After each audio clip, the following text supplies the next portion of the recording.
Hi, and welcome to today's episode of Office Hours. In today's episode, we'll be talking to Jonas Keller. He's an ambitious mid-career professional aiming to step into head of product role within a year. We're going to talk to Sofia Morales,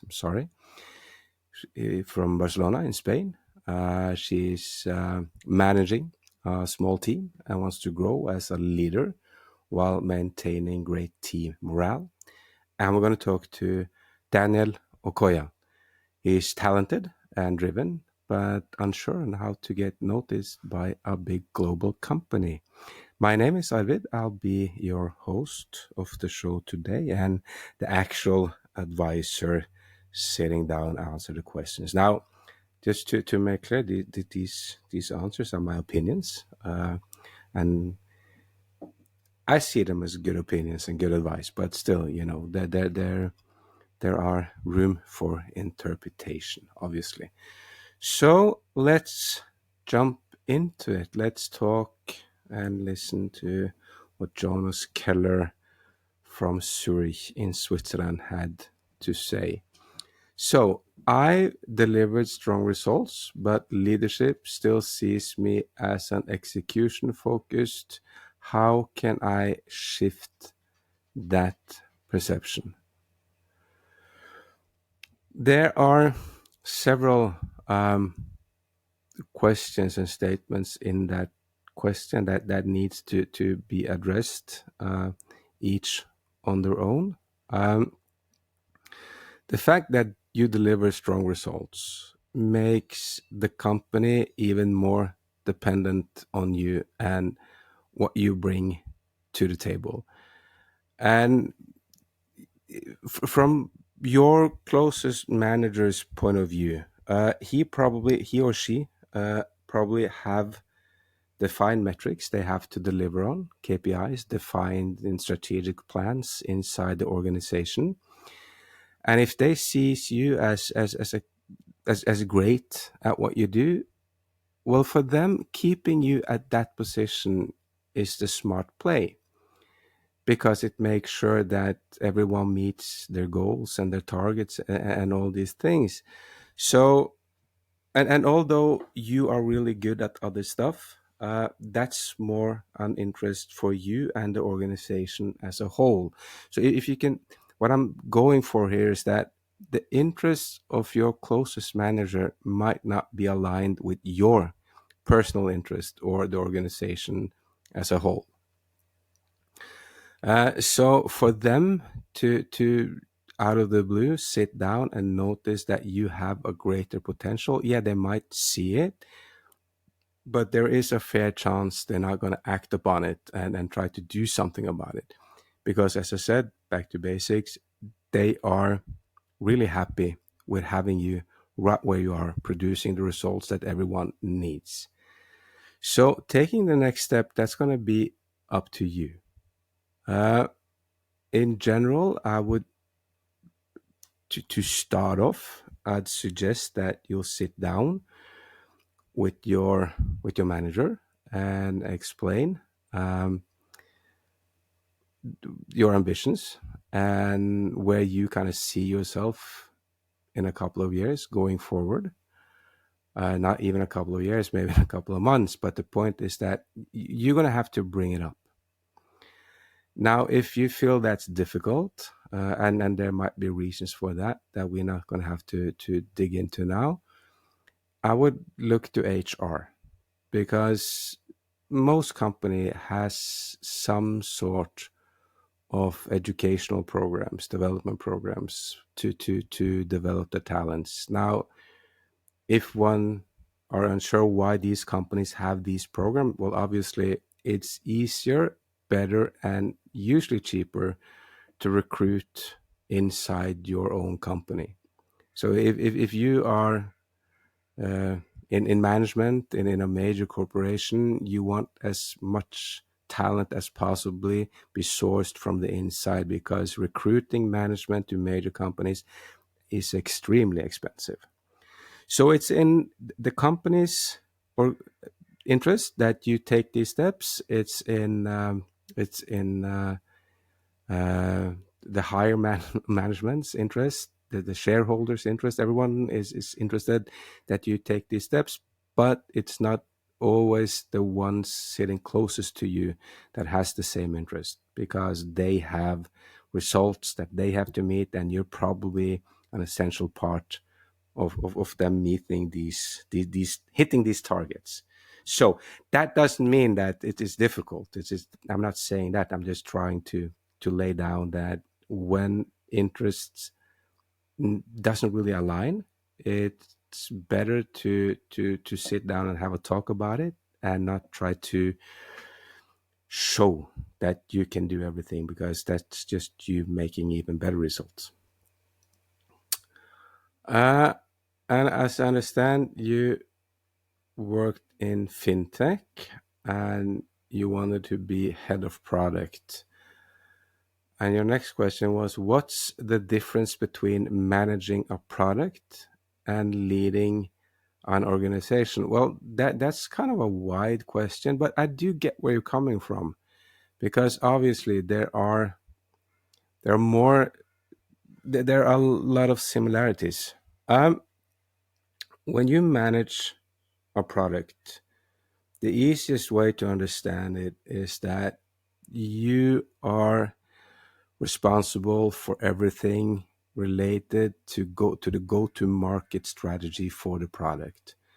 Now, I'm not going to do a too deep of a dive into what that means, but go to market means budgets, um, marketing, organization, distribution, everything related to how that's going to play out.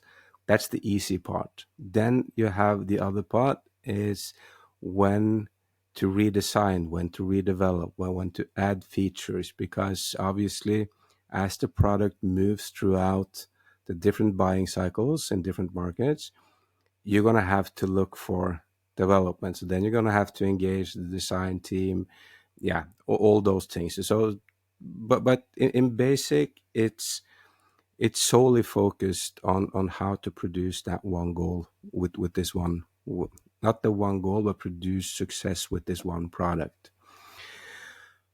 Leading an organization has a lot of similarities.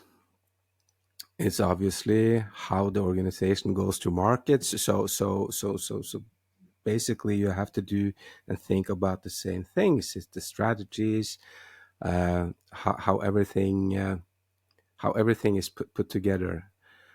However, when you are managing an organization, you'll probably when you are a product lead, you engage the people around you as a peer. Basically, you are utilizing resources inside the organization to maximize the output of what you do.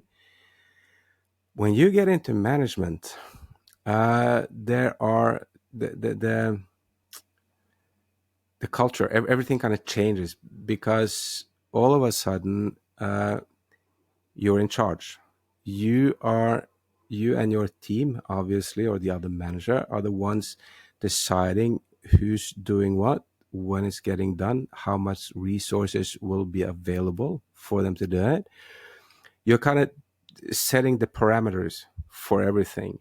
And you get into communication, building business culture, all these things. As a product uh, as a product manager, you're an executioner.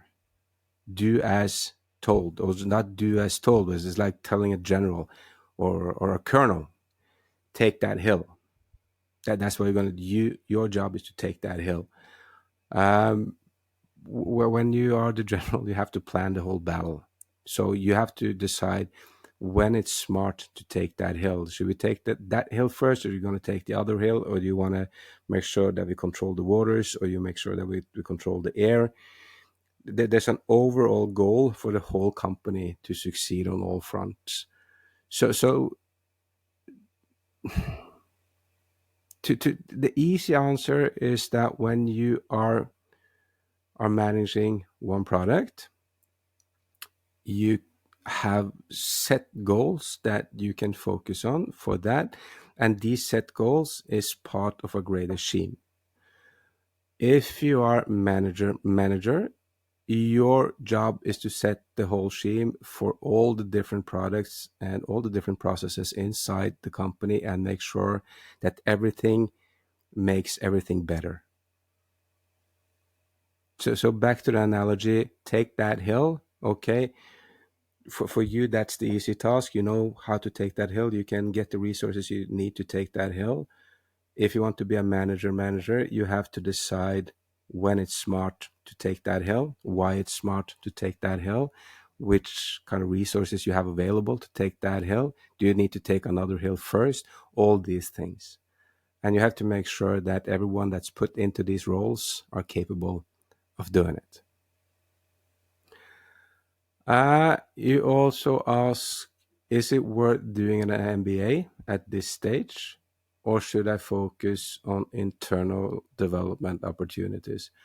Well, I'm an education guy, so I'm gonna say taking an MBA is a smart play. It says two things. It obviously showcases that you are ambitious. This is one of the things that really showcases it.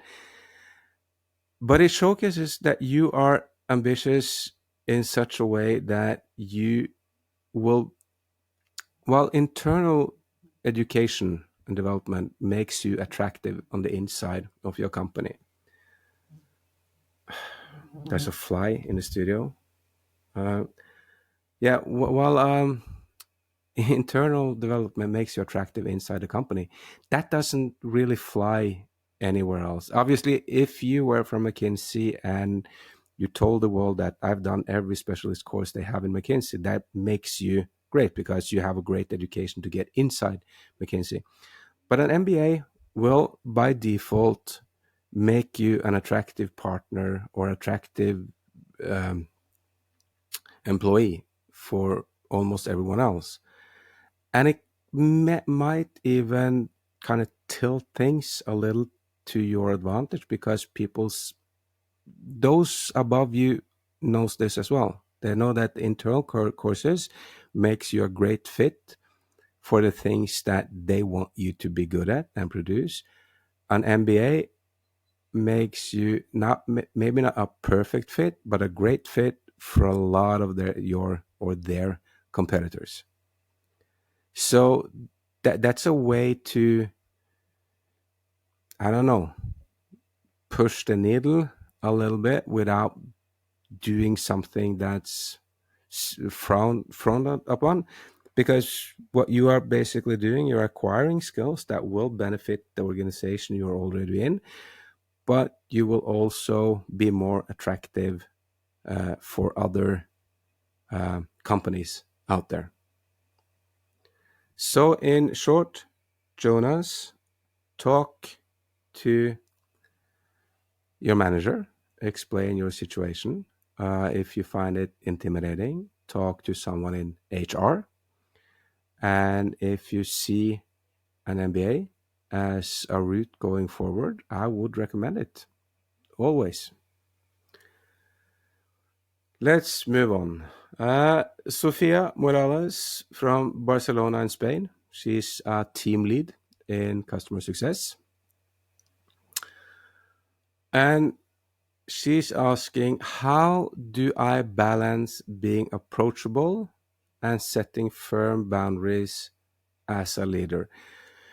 Now, I could go into a long and complicated answer about that, but let's not do that, because when this is people you work on a day-to-day basis with, and I'm going to assume that you are more or less working pretty close to each other. Um, I'd say use don't make yourself available outside of working hours. Just get that, set basic rules, because when you're at the office, you're going to help your team produce the results that the overall the organization wants overall. At the same time, and I'm going to assume that you have time for it, because time is of the essence. If you have to produce the same results as the rest of the group, the advice would be different.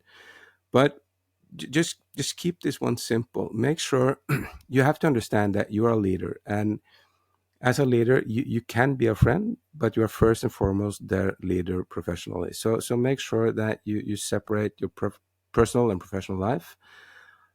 Secondly, as soon as you've done that, set off time. Just being structured and having the time slots you need. You know what you need to do. You need how much time you have available to help and motivate your team. Okay, set it aside. Make sure you're available every day. 2 hours in the start, 2 hours in the end, 2 hours every day, something like that. And make sure that everyone knows that, because that's more than enough time to handle almost anything. So the balance is all about being structured, and you are the manager, so that's on you. So what you're gonna have to sit down and do is to map out how much time do you have available for the the team lead tasks, and take away whatever you have to do of reporting and stuff like that. Make sure that that gets done, and then you'll see how much time you have left. Now make sure that that time is spread out evenly throughout the week, so you make yourself available on a day-to-day basis. But do not make yourself available outside working hours, and do not make yourself available when you have other stuff to do. Um, and Sophia, you say that my team looks to me for motivation, but who motivates the motivator? Well, this is the thing about being a manager or leader. Uh, Obviously, if you are in a big company, I'm gonna have something to drink.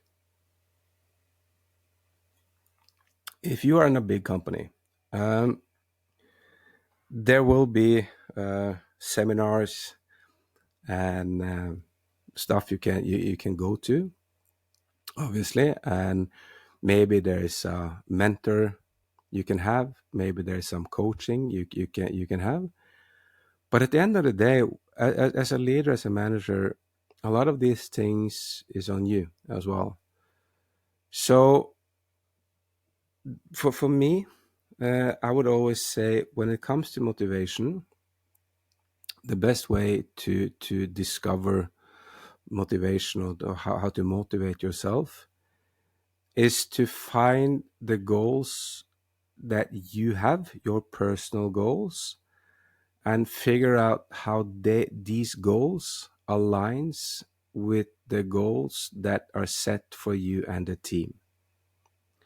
Because if you can see where you benefit from your team reaching the overall goals that you are working with, um, there is a highly like you will find the necessary motivation in that. Furthermore, so that's the easy part. Where do your personal goal align with the team goal? Break it down, and you'll see that will work. Secondly, I will always recommend to read, to go out, to go abroad. Read about motivation, read about personal development, read about professional development. Look to what other peoples have done uh, before you. But for the basics, don't make it complicated, and just make sure that your personal goals is aligned with the team goals, or find the personal goals you have that can be aligned with the team and organizational goals as a whole. Sophia also is wondering, what are early signs of burnout I should watch out for in them and in myself? This is kind of a question for doctors, but in general, when you see the energy in your team slump, and you really, or you see them, they seem fatigued, and you really don't know why or see any reason to why that should be like that. And I mean, like when I say there shouldn't be no reason, you can talk to them. They are talking to you. Do they sleep well? Are they eating well? Do they have personal problems in the love life? Have they lost someone near and dear? Is their pet sick? If these things happens, obviously their energy will drift off. But if you and in conversation with them or with yourself sees that no, there is no good reason for this, and they had their vacation and everything should be tip top. If it's not, that might be a warning sign. So the fatigue part, and with the fatigue and lack of energy, you get all the other small irritating signs. People being snappy. Um, they don't really have the. They don't smile. They are sad. All these things that creates a bad culture. So it's a good question, because people reaching those, hitting those walls and stuff like that, is going to affect the whole team. So being aware and looking for the right signals is smart, but don't overthink it. Look for the easy signals. Are they really fatigued? And I mean fatigue not as in the disease, but when they look like they are really tired, and everything looks, um, if you see that and there's no good reason for it, you might be onto something. So to summarize, to balance, uh, being approachable and setting boundaries, make sure you have to be structured. Make sure that you get to do what you're obliged to do to the company. So that's on one side. The rest of the time you can divide between your team and yourself, and make sure that it happens in working hours. The team looks to you for motivation. That's great. That means that you are doing a good job. To motivate yourself, you need to figure out which of your personal goals aligns with the team goals, because that's how we motivate ourselves as leaders. And the signs for burnout, okay, if people look really fatigued and you can't figure out or understand why it should be like that, you might be onto something. And it's a really, really smart play to be proactive and make sure that it does not, because it will affect your team's culture. Yeah. Okay. And finally, let's move on to Daniel Okoye from Lagos in Nigeria. I have to drink something in between, because talking so much, it kind of makes my throat go sore. And he's a junior data analyst. Um, how can I build visibility in a remote first organization without feeling like I'm bragging? Ooh, that's difficult. Well, let's break it down, because being good at your job, that's not bragging. So producing good results is obviously a good way to go. And I don't really understand how bragging will enter the assessment, because bragging in a remote team, that tells me that at least you do have some team meetings and stuff like that, and you are afraid that your peers or colleagues will pick up on it. Don't worry so much.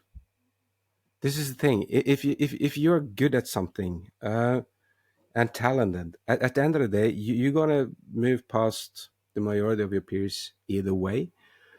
Do it with a straight face. Be honest about it, and just go about, do your job. Do it as good as possible. Show that you are engaged. Um, if there's, ask the good questions. Just do these things, because your immediate management will pick up on it and see whether or not you are ready to move forward. So do not fear for bragging. Bragging is when you kind of take all the good stuff you do at work and post it on Facebook and everywhere else, and try to showcase and build yourself up to something you maybe you really aren't. And it doesn't sound like that. Um, so let's just keep that one simple. Um, you're not bragging by doing a good job. You're bragging if you are not really doing a good job, but you are putting it out there like as if this was. If you are, if you post a LinkedIn post on your success changing a light bulb, you're bragging. If you are posting a post on how you were able to contribute to a great project, you're not bragging. You are showcasing your skills. And you kind of have to do that, because at the end of the day, this is your career. This is where you're going to be for the next, I don't know, 5 to 10 years, maybe in that company, but still, this is your career. So you have to showcase what you can do. Um, what's the best way to ask for more challenging projects without overstepping? Well, if you're afraid of overstepping, you are, I don't know. I, again, I feel like this is a question that's a little overcomplicated, but I get it, because the way I feel it right now is that you haven't really had the opportunity to sit down with your management team and talk to them and get to know them and know them as people. Uh, asking for challenging projects without overstepping is shouldn't be difficult at all. It should be basically you being able to knock on a door and open it up and sit down with your immediate manager, and literally say that, okay, this is where I want to go with my career. I want to, be a specialist. I want to do this. I want to do that. Now, if they are a global company, which you said they are, they do have, first and foremost, they should have a specialist program for people in your role. Now, there might be hoops you have to jump through. You have to complete a certain amount of projects, stuff like that, before you are enrolled in such such educational development. But still, you'll get the answers. So, however, if you are working remote, which you might be, I would still try to basically book a meeting with my immediate manager and say, and just lay it out, and not in an unpolite way. This is, it's not about that. It's about saying, okay, if you were a footballer and recruited as a junior player, well, you do want to reach to keep developing, and everyone that recruits to major companies know that within the pool of recruits they took in, there will be success stories, and there will be not so successful stories. Uh, you cannot really overstep asking for challenges in a company. However, it has to be understood that you are, if you want more challenging projects, obviously you need to know that you're capable of delivering the projects you're already doing. If you're having troubles uh, delivering where you're right now, it will be difficult for them to take you that serious. But I'm going to assume, because you were talking about bragging, so that you are quite confident on your skills. As long as you're confident on your skills, reach out to the nearest manager and be polite and explain that you love the opportunity for working at the company, and you love the work you do. You find it exciting and all these things, but you would really like to know how you can keep developing and hopefully be engaged in more challenging projects, and maybe even, yeah, been taken into the to different development programs. The worst that can happen is that they'll say you're not ready and you have to achieve certain goals or metrics first. For you, that will mean that, A, if you're lucky, you can be enrolled right now. If you're unlucky, you're still lucky because now you know what you have to do. So communication is key. Finally, should I wait to be promoted or start looking elsewhere after 2 years with no movement? Well, that's a difficult one. Moving employ employer too often will make you a risky project, because and let's just see how it looks on your CV first. If you move after 2 years, the next employer would be unsure whether you are moving because you're not getting the opportunities you want, or you weren't good enough. So that's a risk. Then you have the other one. Employer For an employer to hire people is quite expensive, and to invest a lot of money into something into someone that probably will, or that there's at least a possibility that they will move on quite shortly, is not something they want to do, because again, it's expensive. uh so that's the risky part. On the other hand, I get the feeling that what you have tried to do so far in your career is to prove yourself, but not too much. You prove yourself, you do the job, and you're not really trying to see. You're just assuming that people see your good work, and that's gonna help to elevate you to new positions. And then we're gonna have to circle back to what I talked to Jonas about. Um, for your immediate managers, you might be a perfect fit right where you are right now. That might be the reason why they're not giving you challenging projects. That might be the reason that you not get accolades you kind of feel you deserve.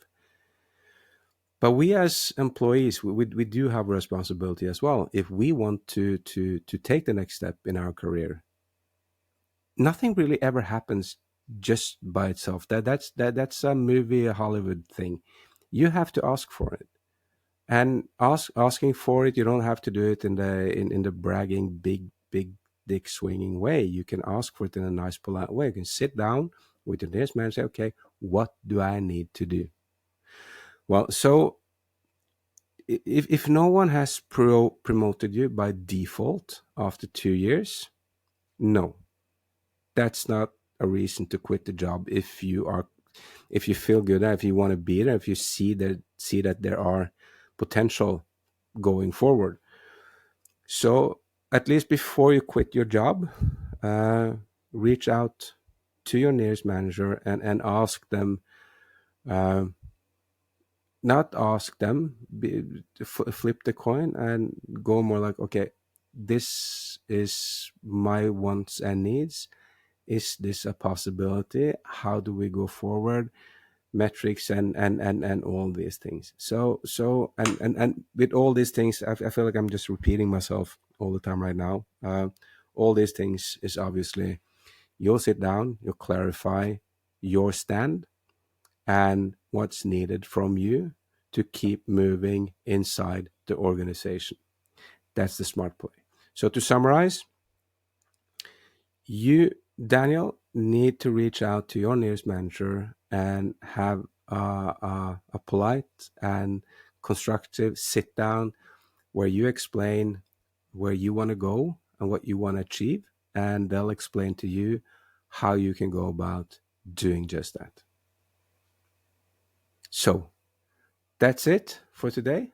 Thank you so much for everyone that listened, and do hope you found our today's podcast useful.